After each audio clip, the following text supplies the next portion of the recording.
As Tehran nears nuclear capability, pivotal talks between the United States and the regime are just days away. With American forces building up in the region, President Trump is warning that a military strike against Iran's nuclear program is an option. CBN's Chris Mitchell reports from Jerusalem.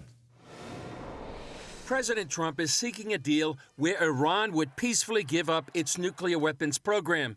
But he's making it clear, if a deal isn't done, military action will follow. But with Iran, if it requires military, we're going to have military. Israel will obviously be very much involved in that. He'll be the leader of that. On Wednesday, Treasury Secretary Scott Bessent announced new sanctions on Iran, increasing the economic pressure on Tehran to give up its pursuit of nuclear weapons. Israel's Deputy Foreign Minister Sharon Haskell told CBN News Iran's influence goes far beyond its nuclear program. So Iran's tentacles are spreading all around the world. What you've seen in recent years in the Middle East, these are a result of Iran, the IRGC, going into pockets of instability in the Middle East and expanding them, pushing their influence, funding them, actual terrorist organizations. And that creates major instability, major political Iranian influence, and that turns the Middle East into a complete chaos. In another assault on Israel, a leading Muslim scholar has issued a religious decree or fatwa calling on all Muslims to wage jihad against Israel to end the war in Gaza.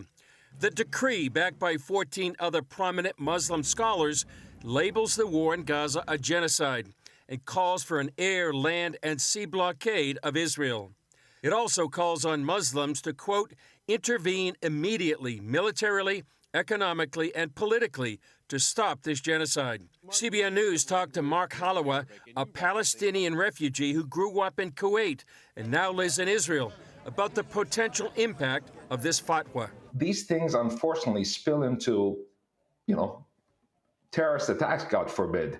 And it could be in Western countries. I call this another attempt by the Muslim Brotherhood, just like they have done before 1948, before Israel was a state, to move the emotions of Muslims and unify them around them and get the mosques back.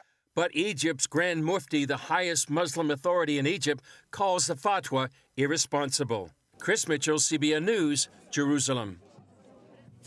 All right, thank you, Chris. Some Israel-related news right here in Washington. The Senate Wednesday confirmed former Arkansas Governor Mike Huckabee as the next ambassador to Israel. Huckabee is the first devout evangelical Christian to fill the post. The only Democrat to vote for Huckabee was Pennsylvania Senator John Fetterman, a strong supporter of Israel.